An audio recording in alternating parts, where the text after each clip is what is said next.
Welcome to the zone. You're listening to Acoustic. It's Thursday at Studio 51 on WNHH FM, and you're hearing the wonderful Johnathan Moore live in 5 dimensions. I'm Paul Bass. Welcome to the show. Johnathan is the first person to come second on the show. I love his music so much and love to hear what he's been up to since he was here last year and to hear what he's been writing and what he's been doing. Johnathan, welcome back to Studio 51. Hey. We're back. We're back, and it's working. Yes, it's working this time. The loop was last year. We didn't have the loops working. Loop is essential to your playing. Johnathan grew up in New Haven. Yes. Started playing cello at an early age. Came from a musical family. And just fell in love with the cello, and he's making a career of it, folks.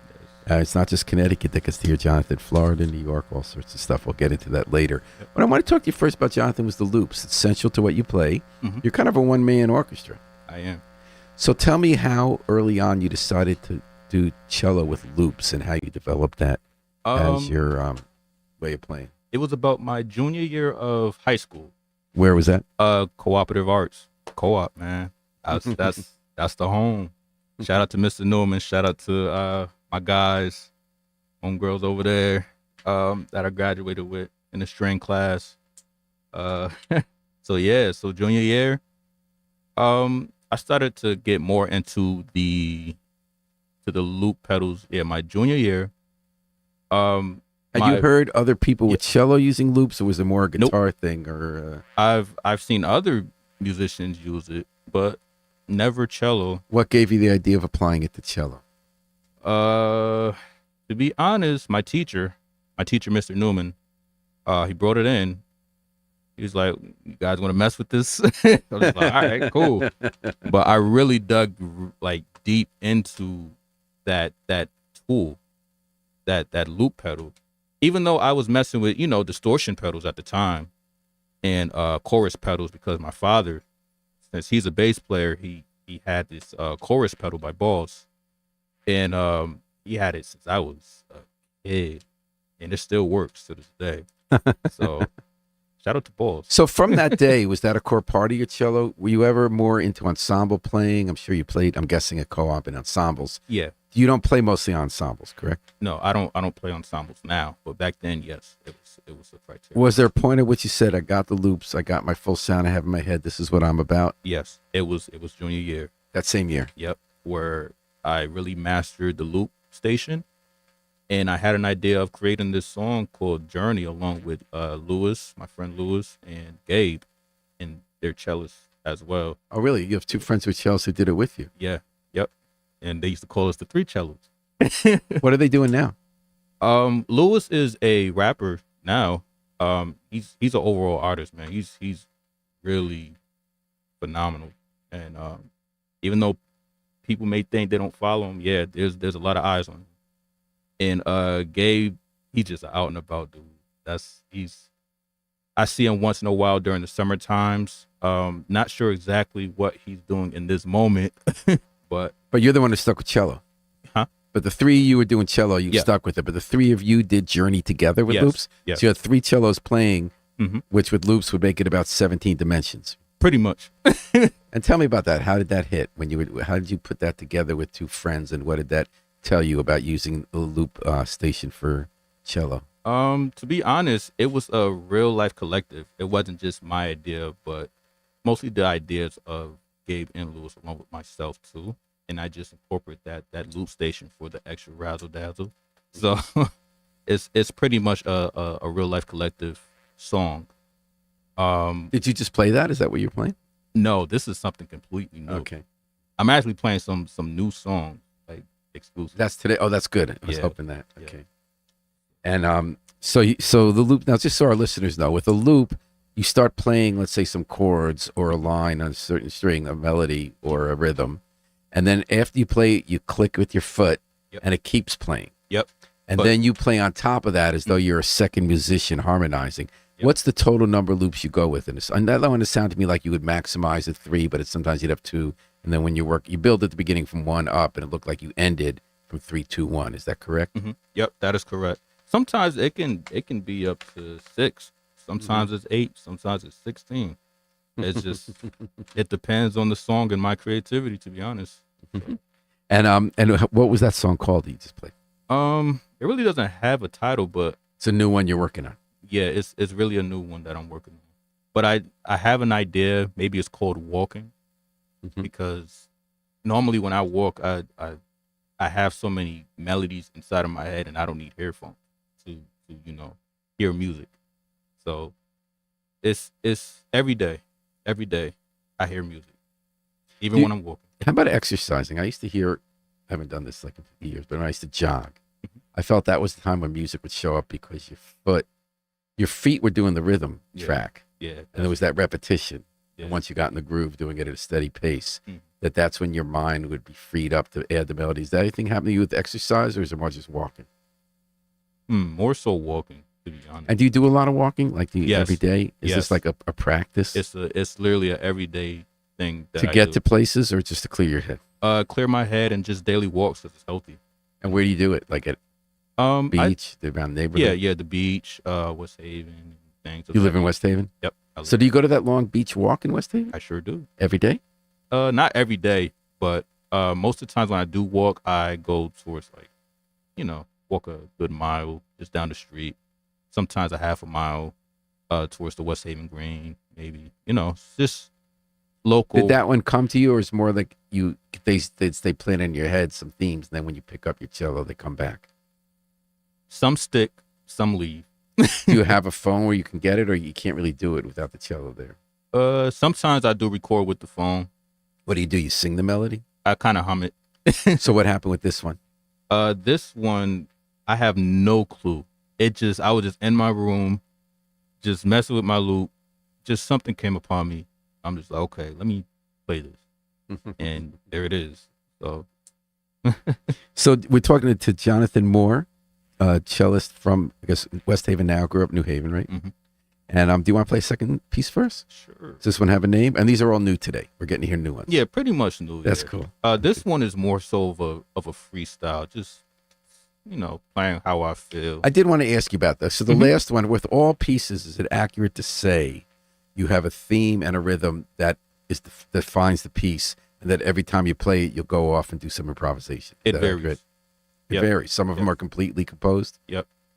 Well, the Wow. last one, what was that? Mostly composed, mostly varied. It's like a mix. Mhm. Definitely a mix. How about this one now? This Says one is freestyle. This one is just free. Just gonna improv just a little bit. All right. No rhythm at all, pretty much. Johnathan Moore and his loop station. What's the name of the loop station? Is there a brand? It is the Balls RC 600. Mm-hmm. It's the best station in the world. Well, thank you, Johnathan, here on WNHH FM's Acoustic Thursday.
The harmonic told us it was done. Johnathan Moore doing a freestyle here with his cello on WNHH FM's Acoustic Thursday at Studio 51. That was beautiful, John. That's another one in the works?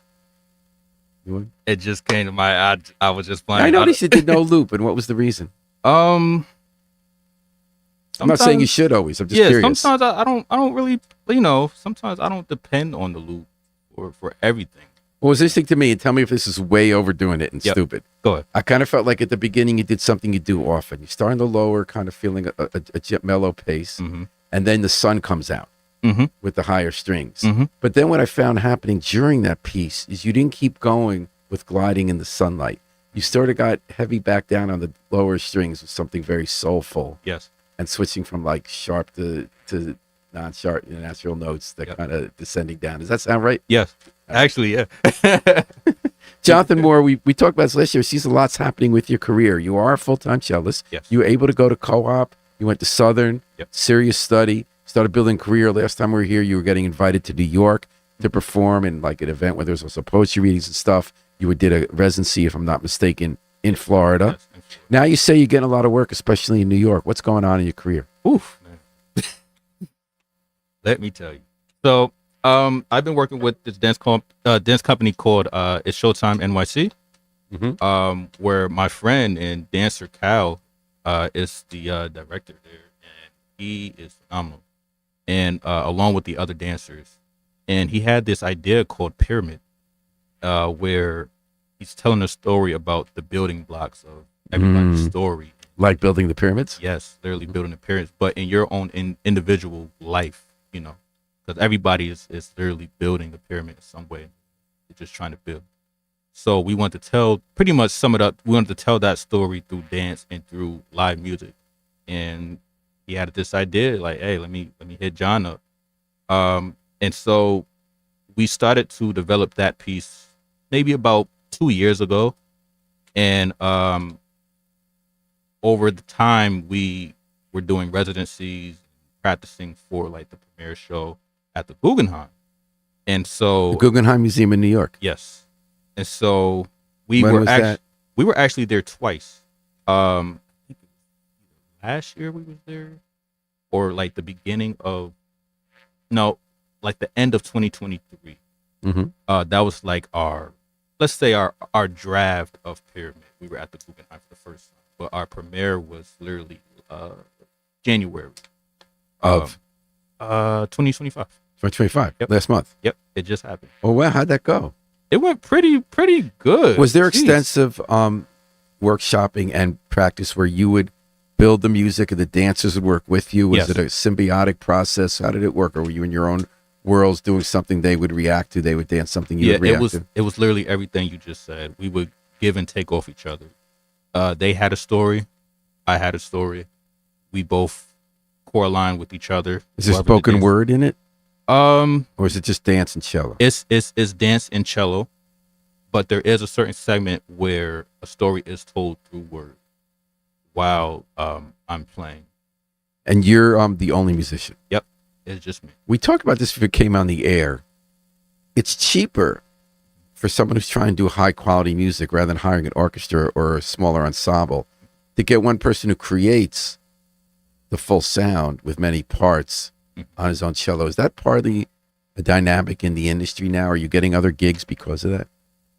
I am definitely getting gigs, first off, because I know how to play this cello. Damn straight. Damn straight. I wasn't suggesting otherwise. But I'm saying in the world of when you got to be good enough yeah, to get the gigs. absolutely. Is there something that's makes more sense, not just financially? Does it kind of make sense even with how you can pivot? If you're working with a dance company, you're going to alter what you do because you're reacting to somebody. Is there a different kind of creative process that makes sense having a one-man orchestra? It really is a different creative process because you're more, let's say, intimate with that other artist, compared to you having like a whole orchestra, and it's like you're trying to work with many people, and so it's pretty much you're more free to do whatever you want, as long as there's like the meat and potatoes of what you and that other artist, are trying to achieve.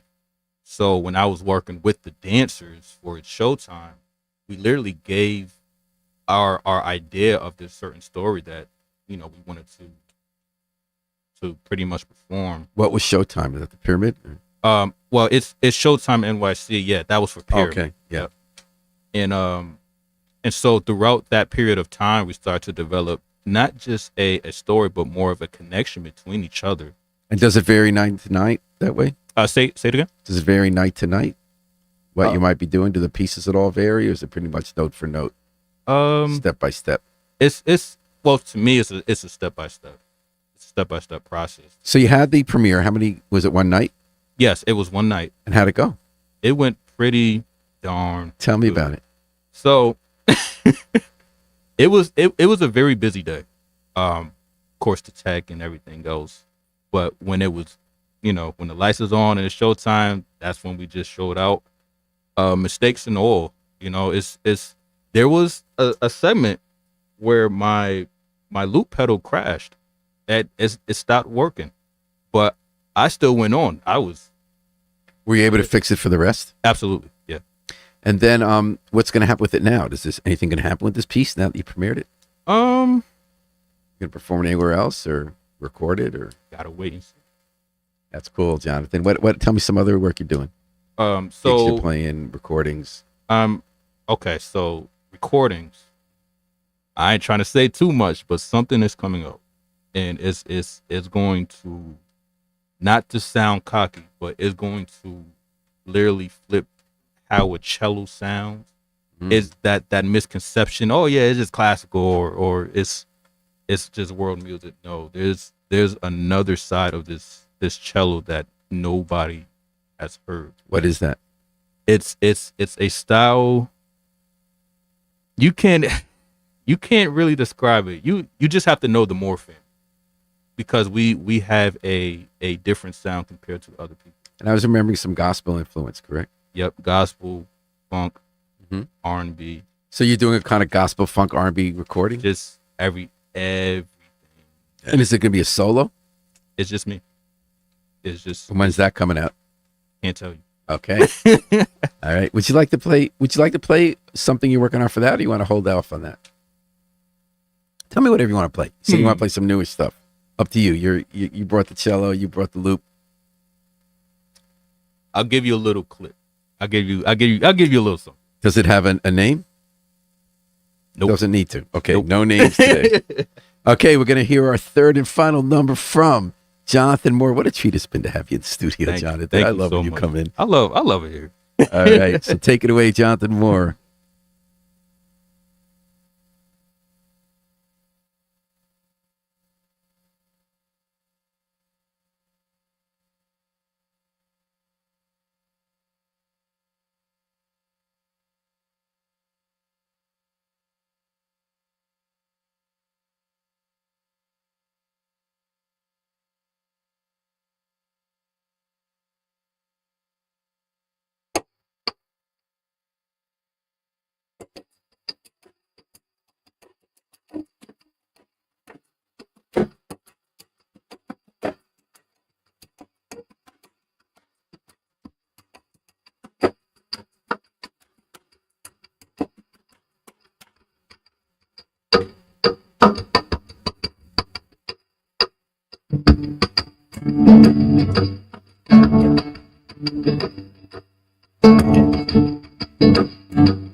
The great Johnathan Moore. I like what you're working on. I hear a lot in that. You heard a lot in that? Yeah, I hear a lot. And it wasn't just the funk, and when you're talking, I was listening for the funk, maybe hip hop, but that actually wasn't the main thing I heard. I definitely heard some of that. But I was hearing a lot of older stuff too. Mm-hmm. Everything, just everything. I have no clue how I created that song either. I'm like, seriously, all I'm doing is in my room, just creating. That's it. Whatever comes to mind, just doop, doop. Well, you're doing great. Thank you. And New Haven is proud of the hometown success story of Johnathan Moore, from co-op to the Guggenheim and beyond. Good luck with the recording. Will you come back again? Of course. You're always welcome here, Johnathan Moore. Cellist Supreme, thanks to Harry Droz for working the controls. And thanks for listening to Acoustic Thursday at Studio 51 on WNHH FM.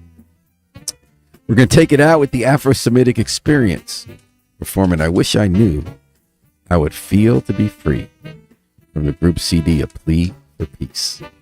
This is Paul Bass inviting you to fly free with us all day and all night long at WNHH, New Haven's home for community radio.